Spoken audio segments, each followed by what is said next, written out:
Hey everyone, welcome back to Crime Weekly News. I'm Derek Lavasser, And I'm Stephanie Harlow.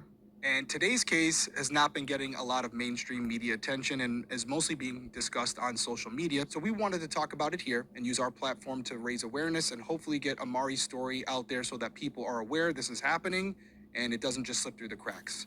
There's currently an online campaign seeking justice for Amari Jones, a 5-year-old girl out of Cleveland, Ohio, who was allegedly brutally assaulted by 3 older children in September of 2025. Now, the graphic details have been shared by her mother and Tavia Kennebrew on social media, so we're not putting anything out there that the mother hasn't already essentially approved for it to be out there. And I think with what we're reading here and what we're learning about, as hard as it is to hear these details, it's important because it has that shock value to it, which I think will resonate with people and allow it to stick so that we don't forget about it. Yeah, so we have not seen a lot about this on social media. So I didn't know about it till you just told me about it 20 minutes ago. well, I'm on TikTok a Yeah, and I'm lot. I not. think Yeah. more I'm obviously more than you I'm on TikTok.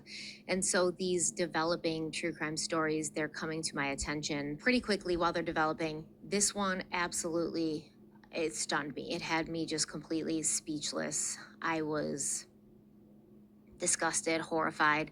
So I'm going to read Amari's mother's Facebook post, and then we're going to kind of discuss. And Tavia Kennebrew posted on Facebook, quote, on September 13th, 2025, my daughter resided at a trusted family member's residence around the area of 145th in St. Clair while I underwent a medical procedure.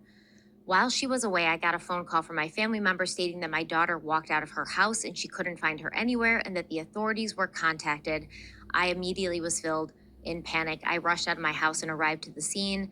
Soon as I got there, I ran to the EMS truck where I found my daughter unresponsive, bloody, with her hair pulled from her scalp, her body covered in bruises, her fingernails filled in dirt, her eyes filled with blood, her neck showing signs of strangulation, her mouth and lips bloody, her private area filled with debris and dirt, and a big lump on her head.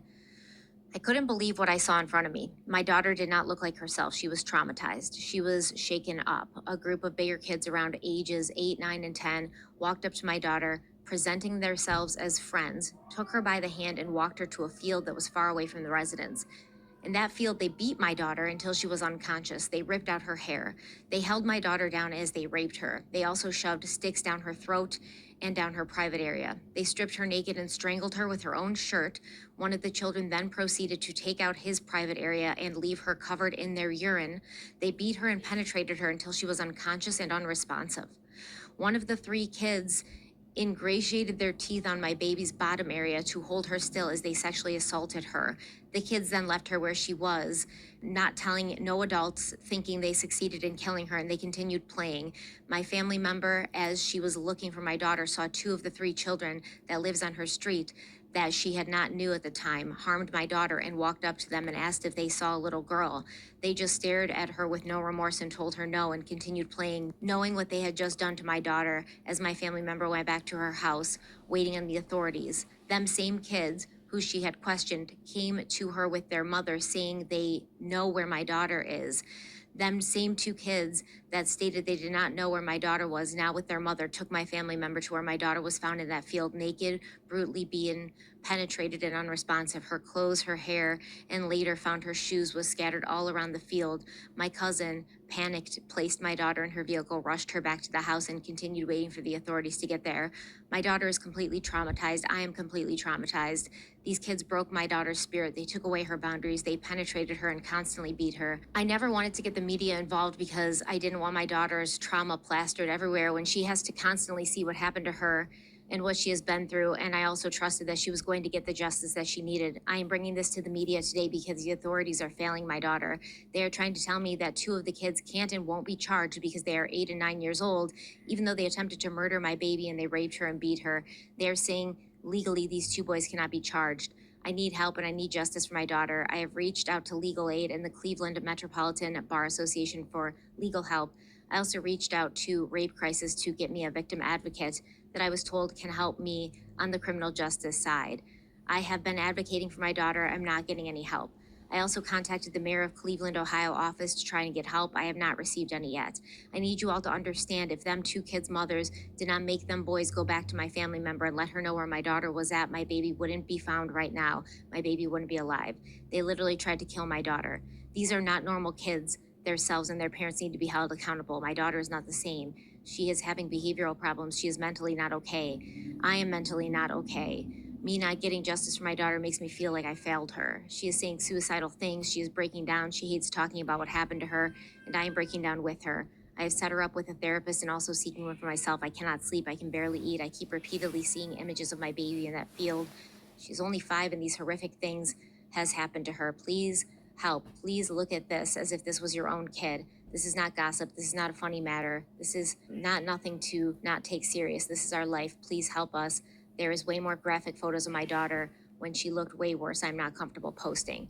End quote. So Amari's mother posted some pictures along on this Facebook page along with this post, and she's saying there's even more graphic photos, which, based on the description of what happened to this poor 5-year-old girl, I imagine that there would be, and the pictures that she did post were graphic enough. So this is hard, obviously. I mean, it was hard for me to read that statement. It was hard for me. And when she says at the end, please think of this as your own kid, of course I did.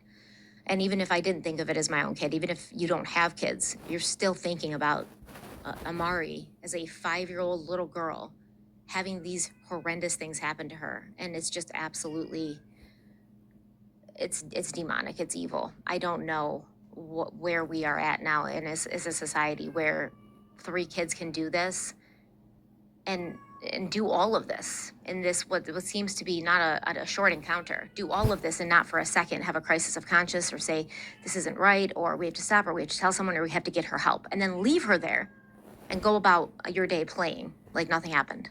Yeah, my first thought, as I'm sure it's the same thought that many of you are having, is where are the parents? Where are the parents of these 3 boys? I don't know if they were siblings. I'm assuming at least 2 of them were separate, because you said you had 2 different mothers who responded back there and made them go back. But where did they see this?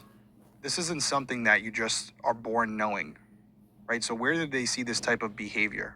Where was it observed? Where was it learned? Was it TV? Was it movies? Was it a video game? Was it from their own parents?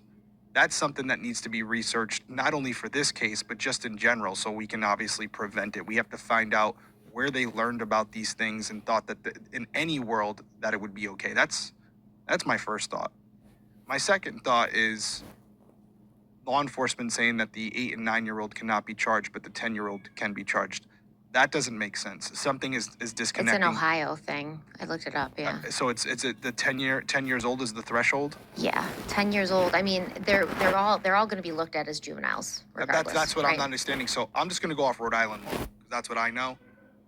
Anything under 18 years old, you're a juvenile. There's no like lower scale where it's like, oh, you know what, you're a super juvenile because you were only 8. No, you're a juvenile. You're a juvenile. Whether you're 1 or you're 17, you're a juvenile. You can be tried as an adult, but you're a juvenile by the eyes of the law. So if it's good for the 10-year-old, then whatever the charges are for the 10-year-old should also be good for the 8 and 9-year-old. So I don't know if there's a disconnect, there's a miscommunication, if law enforcement is actually saying we're just choosing not to charge the 8 and 9-year-old because through our investigation we found that they weren't directly involved and they were more observers. I don't know what the specifics are. But if they have learned through their investigation that all 3 participated in this heinous act, then all 3 should be charged. Well, let's take a quick break and then we'll come back and kind of look at the law and what could potentially happen going forward.